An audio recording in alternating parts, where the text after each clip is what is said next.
Halo sahabat, ketemu lagi di kanal Kolase Sakawarga. Hari ini gua ketemu sama teman baru, sahabat baru dari bagian selatan Pulau Sulawesi, tepatnya dari Bulukumba. Selamat siang, Kak Arifah. Assalamualaikum warahmatullahi wabarakatuh. Waalaikumsalam warahmatullahi wabarakatuh. Selamat siang. Iya, terima kasih sudah berkenan untuk diganggu waktunya nih untuk ngobrol-ngobrol bareng kita di kanal ini. Dan kita akan ngobrol, diskusi, ya tentu juga belajar ya dari apa yang sudah dilakukan oleh teman-teman di Bulukumba ya, khususnya terkait dengan beberapa inisiatif untuk membentuk simpul belajar ya kalau saya tidak salah, memperkuat jaringan masyarakat sipil di sana. Tapi boleh diceritakan dulu nggak, Kak Arifah, kira-kira apa saja sih yang sudah dilakukan oleh teman-teman di sana? Ya baik, kami sebagai lead partner PDNA Bulukumba, alhamdulillah cukup banyak di tahun pertama ini yang kita lakukan, meskipun itu di tengah masa pandemi sekarang ini. Jadi Iya, yang tadinya kita mulai dari penyusunan work plan, kan kita banyak mengagendakan kegiatan yang bersifat pertemuan, lalu kemudian itu kita menyesuaikan dengan kondisi COVID, sehingga yang tadinya kita iya, desain untuk bertemu langsung dengan beberapa stakeholder, kemudian CSO, itu kita alihkan ke pertemuan online. Jadi alhamdulillah sekarang mhm, dengan ya tidak ada kendala yang berarti sih, cuma mungkin perbedaan mungkin jaringan di antara uh, pusat di Jakarta, di nasional, dengan kecepatan internet di daerah itu berbeda, sehingga itu hanya iya, pengaruh jaringan saja yang menjadi iya, kendala. uh, Secara oke, studi di work plan itu alhamdulillah itu sudah terlaksana dengan baik. Sekarang kita sudah oke, membentuk, bukan membentuk sebenarnya karena sudah lama terbentuk, uh, iya, memperkuat forum mungkin ya? yang fokus mengadvokasi isu tematik, khusus di Bulukumba itu kan isu kesehatan ibu Mhm, dan anak. Jadi kita hanya mmm, merevitalisasi CSO yang ada, forum CSO oke, yang ada. Kemudian kita setelah merevitalisasi, kita restrukturisasi, kita perbaharui kembali mmm, pengurus yang sudah tidak aktif, itu kita perbaharui kembali, oke, mencari atau melihat CSO yang potensial kita masukkan ke learning forum, mmm, dan mhm, bergabung kembali mengadvokasi isu tematik di Bulukumba itu KIA. Nah, itu mungkin yang mmm, uh, kami lakukan di PDNA Bulukumba selaku lead oke, partner program Madani ini, Pak. oke. Baik, kalau boleh tahu nih, Kak, Ya. bedanya dengan mekanisme berjejaring sebelumnya itu apa ya? Karena gini, tadi kalau kayak mendengar, cerita Kak Rifah itu kan saya berasumsi bahwa sebetulnya jaringan ini sudah lama ada, teman-teman di jaringan CSO juga atau masyarakat sipil, sudah beraktivitas di isunya masing-masing itu sebetulnya sudah cukup lama ya. Nah, sekarang kemudian direvitalisasi, direstrukturisasi gitu, lalu kemudian mencoba dengan, bersama-sama mengangkat satu isu yang disepakati yaitu, kesehatan ibu dan anak. Nah, adakah metode baru, adakah pendekatan baru yang digunakan dalam, jaringan ini, kalau boleh tahu, Kak? Ya, sebenarnya di era pandemi ini kita banyak memang belajar bagaimana mengembangkan jejaring, Mhm, membangun kolaborasi. Jadi inovasi yang kami berusaha kembangkan itu bagaimana memformat kembali jejaring mhm, kita dengan uh, bagaimana mengemas ini sedemikian rupa, karena yang tadinya kita melakukan pertemuan pandemi ini kita lebih banyak misalkan pada saing dan sebagainya, tapi itu bisa dengan ya dengan social distancing dan sebagainya. Jadi sebenarnya tidak ada kendala berarti dengan kondisi pandemi ini. Sebenarnya cuma hanya kita hanya menerapkan protokol kesehatan dalam pertemuan yang kita lakukan dalam mengkonsolidasikan gerakan bersama untuk mengadvokasi isu tematik ini, khususnya kesehatan ibu dan. Oke. Nah, kalau mengamati atau mencermati isu yang dipilih itu yaitu kesehatan ibu dan anak, apakah memang ini masih menjadi tantangan utama gitu, Kak Arifah di Bulukumba mengenai isu ini? Iya Pak, jadi ini terutama di awal Januari 2021, angka kematian ibu itu cenderung mengalami peningkatan karena tercatat yang kami catat di forum di Simpul Belajar itu sudah 3 kematian karena kasus perdarahan. Nah, kita juga mengembangkan sistem komunikasi online melalui WhatsApp, grup WhatsApp. Jadi jejaring kita itu tergabung di grup WhatsApp maksud kami. Jadi ketika ada kasus yang berkaitan dengan isu tematik, itu langsung kita kita langsung telusuri apa penyebabnya, kemudian kita langsung kadang kita menggagas sebuah pertemuan dengan tetap memperhatikan protokol kesehatan dan membahas kira-kira apa langkah apa yang perlu kita lakukan. Jadi kita by kasus menangani kasus kematian. Ketika ada kasus kita langsung analisis dan mengumpulkan ini misalkan dalam 3 kasus kematian itu rata-rata karena perdarahan, sehingga kita memberikan solusi itu tentang kegawat darurat, bagaimana kegawat daruratan darah itu bisa diperbaiki. Tidak aktif pengurusnya karena alasan itu menjadi anggota dewan dan katanya terkendala dengan anggaran selama COVID ini. Jadi masalah-masalah baru yang muncul yang tadinya sebelum pandemi itu bisa teratasi, tapi dengan kondisi pandemi juga memunculkan masalah baru, misalkan masalah anggaran yang tadinya ada anggaran untuk PMI, misalkan untuk melakukan donor darah di beberapa kelompok komunitas itu menjadi terkendala sehingga kemarin kami baru-baru ini akhir bulan Januari kami melakukan bersama CSO yang lain bersama Formap KIA, jadi nama forum kita itu Formap KIA, menggagas sebuah dialog yang mengundang beberapa stakeholder terkait untuk memutus mata rantai kasus KIA ini. Jadi kita mencari solusi kira-kira apa, kemudian diputuskan langkah untuk RTL-nya ke depan. Jadi seperti itu, Pak. Oke. Nah, kalau dari forum ini cara kerjanya form apa tadi Kak? Forma KIA. Forum masyarakat KIA. Peduli Kesehatan Ibu dan Anak. Kalau boleh tahu cara kerja forum ini seperti apa sih, Kak Arifah? Apakah dia juga seperti jejaring CSO pada umumnya atau sebetulnya ada hal yang baru, misalnya lebih cair, lebih terbuka, lebih egaliter, tidak seperti jaringan advokasi CSO pada masa-masa sebelumnya misalnya, atau apa yang menjadi hal baru dari forum belajar atau simpul belajar ini, Kak Arifah? Jadi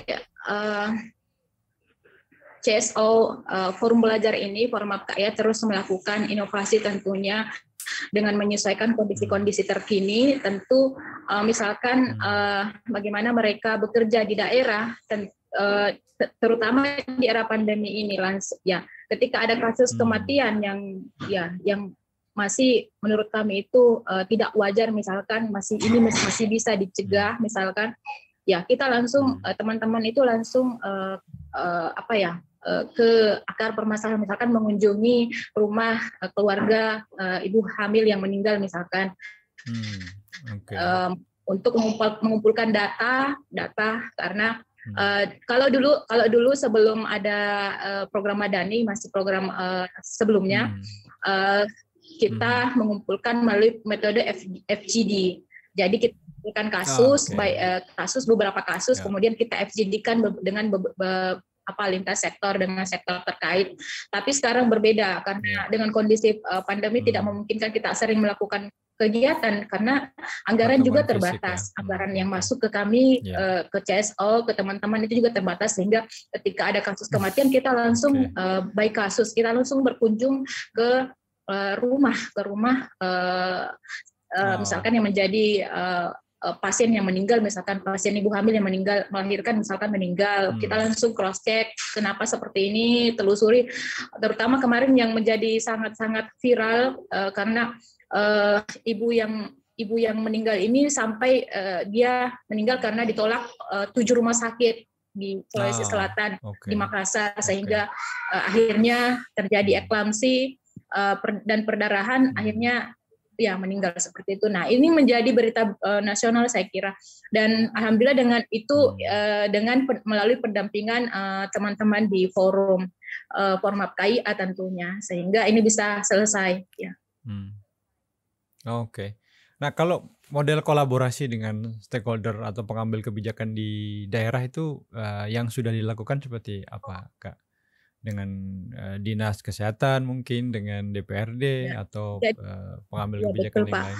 Jadi terakhir di dialog terakhir ini bersama Dinas Kesehatan, Hmm, memang mengakui bahwa peran Formap Kaya itu sangat penting oke. mendampingi, bahkan kami Hmm, diminta untuk mendampingi rumah sakit uh, hmm, untuk Forma Kaya ada di situ memberikan masukan, senantiasa memberikan hmm, masukan, entah nanti bagaimana modelnya. Kemudian Dinas Kesehatan juga oke. membutuhkan peran Forma KIA untuk mereka mendampingi Hmm, Dinas Kesehatan menyelesaikan masalah terutama hmm, KIA. Kalau kami di Lead mhm, Partner, alhamdulillah kami sudah sebagai anggota forum juga di Formap KIA, kami sudah hmm. menandatangani ada MOU bersama sektor Ah, oke. terkait, ada MOU dengan Dinas Kesehatan, itu berlaku 3 tahun Hmm, dalam upaya penyelamatan ibu hmm, dan bayi baru lahir. Kemudian ada MOU hmm, dengan Dinas Pemberdayaan Perempuan dan Anak, itu juga berlaku 3 tahun dalam upaya perempuan dan anak di Basnas, Badan Amil Zakat. Alhamdulillah kami mhm, programnya sudah hmm, juga MOU-nya 3 tahun. Programnya itu hmm. yang kami kerjasamakan sekarang penanganan stunting. Jadi Oke. penanganan stunting ini kami yang jalankan, didanai oleh Basnas. Akhir-akhir Hmm, ini ada, sehingga kami stop dulu. Kemudian nanti mungkin setelah hmm, ini kita lanjutkan kembali untuk penanganan stunting. Kemudian juga ada oke. MOU dengan penyelenggara KPU dan Bawaslu dalam mengawal Ah, demokrasi yang berintegritas. Jadi hmm, MOU-nya cuma 1 tahun oke. saya kira. Ya, itu mungkin bentuk-bentuk Oke. kolaborasi kami, jadi peran-peran advokasi teman-teman Hmm, di baik itu secara organisasi maupun secara kolektif di Simpul Belajar itu sangat dibutuhkan oleh stakeholder terkait. Jadi seperti itu, Pak. oke. Siap. Nah, kalau boleh tahu nanti dalam skema program maupun kebersamaan teman-teman ini dalam format KIA ini, nanti cita-cita di periode waktu tertentu di ujungnya itu sebetulnya apa sih, Kak Rifa, yang dibayangkan sebagai mimpi atau kalau boleh dibahasakan cita-cita perubahan Iya, begitu? betul.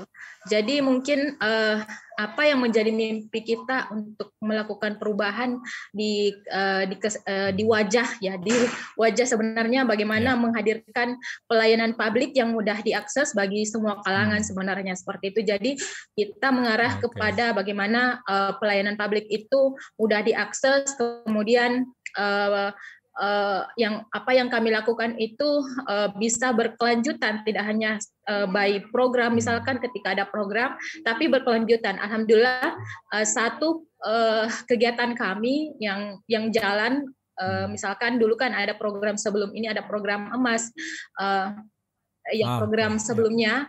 Jadi program kami menghadirkan meskipun itu terbilang sederhana, kami membentuk grup WhatsApp, WhatsApp yang anggotanya itu sangat terbatas, hanya 200 maksimalnya anggota grup WhatsApp, itu namanya grup relawan donor darah. Alhamdulillah bisa, alhamdulillah cukup membantu dan mengurangi angka kematian ibu di Kabupaten Bulukumba. Karena bahkan jangankan ibu hamil, ya pasien kecelakaan, misalkan kecelakaan lalu lintas juga mencari darah di grup yang kami bentuk itu. Yeah. Dan semua banyak yang tergabung situ, mulai dari wakil bupati, kemudian dinas terkait, rumah sakit dan sebagainya juga bergabung di grup itu. Jadi sudah ada beberapa, sudah ratusan nama relawan yang kami list.